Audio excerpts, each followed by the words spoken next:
Wisconsin agribusiness, and most recently, in the last 75 years, he has been the Chicano farm workers that has made Wisconsin one of the most productive harvesting, food processing, canning of vegetable crops in the United States.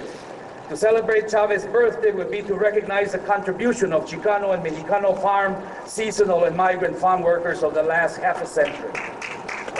Chavez and the California farm workers' struggle are intimately tied to the Wisconsin civil rights movement, as well as to the Chicano movement, which began in the Central Sense area here in the state of Wisconsin and spread throughout Wisconsin, especially to Milwaukee and to the southeastern part of Wisconsin.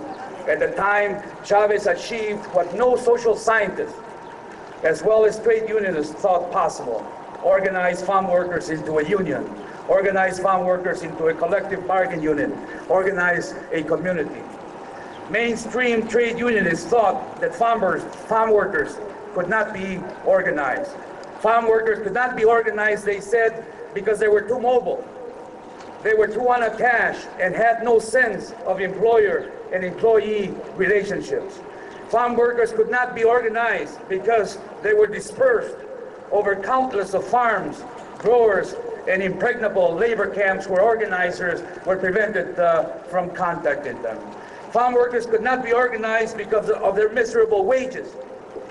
They could not sustain an organizational effort, a self-sufficient organization.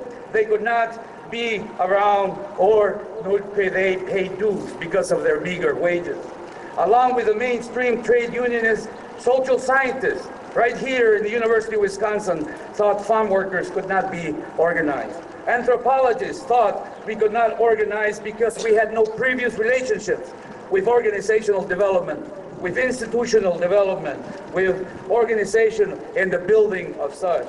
We had never been part of the political parties uniting for a common cause. There was nothing to bind us together. Cesar Chavez debunked those theories and challenged the labor movement, as well as the academy, to reevaluate their premises. In fact, today, there is no need for oratory or prolonged speeches. The Aztec symbol, the Aztec eagle, the farm workers' flag, the red and the black, that is also as old as the Mutualista movement that began with the Partido Liberal Mexicano and the Mexican anarchists, and even older than that. The black and red in the 60s, the symbol of resistance, was that of the thinking of how it appeared in script to the pre-Columbian people. One can trace the history of the Chicano movement by the appearance of this image that today flies so colorfully. It is no accident that in the same year that the march that was mentioned earlier, that the march from Delano to California, also in the 80-mile march from Watoma to Madison, Wisconsin, 33 years ago. It again appears in the welfare marches from Milwaukee to Madison, where they needed the National Guard to remove us from this building, and where Chacon began his long career in prison. The gentleman that just talked to you, other individuals that were here when the National Guard kicked us out of here, it sounded like watermelons falling on the concrete as they used our head for the battering ram. Well, for the University of Wisconsin students in the early 70s, La Raza Unida, it became their standard also. Chavez's legacy is imprinted in Wisconsin, along with all the other Chicano political manifestations of the last 3.5 decades. But it goes beyond that. In Wisconsin, farm workers, only one of two states where farm workers had the right to organize, the other being Hawaii. Everywhere else, there were no mediating boards. Whenever there was violence, whenever there were strikes, there was no process, there was no board to mediate the differences between the employer and the employee. The only way that Chavez devised the opportunity for farm workers to be heard was through the national boycott. And Cesar brought to America, through the national boycott, brought to America's consciousness how the food they ate, the food that they fed their children was harvested by poorly paid, badly housed farm workers who toiled in unsafe and unhealthy working conditions. Chavez changed our eating habits. I still can't eat grapes to this day. I only do so sparingly and after I see that symbol on those boxes. Through the boycott, Cesar Chavez and brought all of America together in the picket lines and in our kitchen. The initial victories of the great boycott in the early 70s showed us, as the students were yelling as we were marching down to the Capitol, que sí se puede, yes we can succeed, and that our cause is just. Cesar's legacy includes showing us how to struggle. His commitment to nonviolence is well documented. Known and like Gandhi and King, he practiced it, he lived it. There were other tools, there were other means and ways that we could direct our organizational activities that he also taught us. Some of these he borrowed from the trade union movement, the picket line, the informational picket, the marches, the protests, and of course, daily working activity on behalf of farm workers and those causes that are dear to our hearts. The victory was to Cesar not only the contract, but the development of an organization, a community. In these, Cesar can be linked to the early Mutualista movement, whose arms was always the creation of a self-sufficient organization, an entity that was self-sustaining. To Cesar, this meant that if the farm workers wanted a union, they had to sustain it, they had to work for it. And if you were willing to pay for it, no matter how meager your allotment or how poor your wages.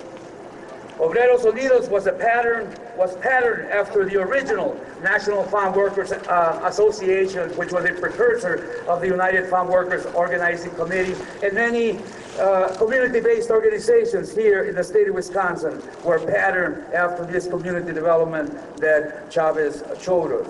Whereas certain leaders would promise the brethren during the 60s that the judgment day was near, Chavez said the opposite. Organizing a union, developing a community, developing an organization takes time, he said. And he was right, unfortunately. The adversaries, whether the growers or the university bureaucrats, always have more resources, always have more time, or will always have, and including the police power which they use. Chavez was right. Here at the university, the struggle to create a Chicano Studies department enters its fourth decade. The struggle to create a Chicano department can be broken into three moments.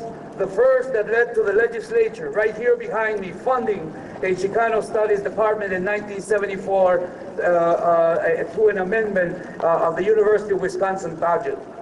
The state-supported initiative that was led by a University of Wisconsin student organization named La Raza Unida was in response to the university intransigence and excuses that there was no money to fund the department.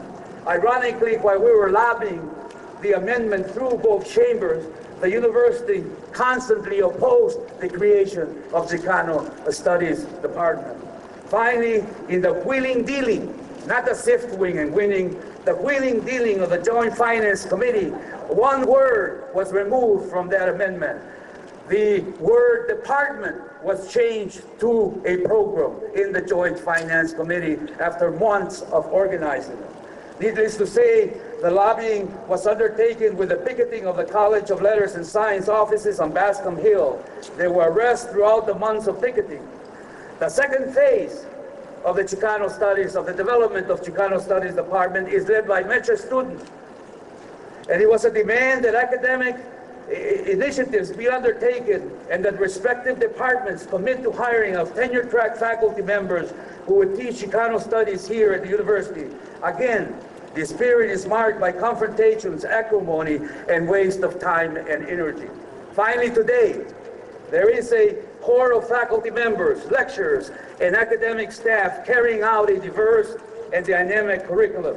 Most important, there is a broad-based and diverse student demands for Chicano Studies as witness the increased enrollment in our courses.